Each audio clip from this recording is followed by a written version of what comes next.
খেলেছেন মাগুরা জেলার সন্তান মিল্টন। সবাই জোরে তালি প্লিজ, জোরে তালি হবে। সাজ্জাদ হোসেন সিদ্দিকী লাবলু ভাই পুরস্কারটি তুলে দিলেন। শিবচরের কৃতি সন্তান বাংলাদেশ জাতীয় ফুটবল দলের সাবেক কোচ, মাদারীপুর জেলা 11 আসনে মনোনীত বাংলাদেশ জাতীয়তাবাদী দল বিএনপির প্রার্থী এবং আমি বিশ্বাস করি ক্রীড়াঙ্গনে বিশেষ অবদান রাখবেন এই শিবচরকে। খেলা শেষে হাজার হাজার দর্শক মাঠে যাইতেছে। দর্শকদের একটু দৃশ্য দেখো, এই মুহূর্তে দর্শকরা উল্লাস করছেন। রবিবার 22 টুর্নামেন্টের দ্বিতীয় match Shariatpur versus Saltha. Player of the ম্যাচের পুরস্কার মিল্টন।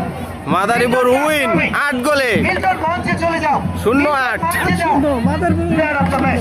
এই ভিডিওটা জুম করে করো। Madaripur 8 player of the match Jamalpur 0-0। One hectic man. This is the opening prize. Pre-authorized. Madaripur জেলা কলেশ্বর ক্রীড়া চক্রের তারকা ফুটবলার মিল্টন।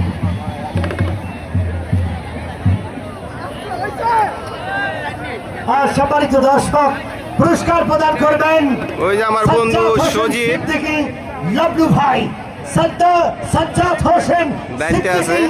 লাবলু ভাই প্লেয়ার অফ দ্য ম্যাচের পুরস্কার তুলে দেবেন। আগামী মাদারীপুর জেলা 11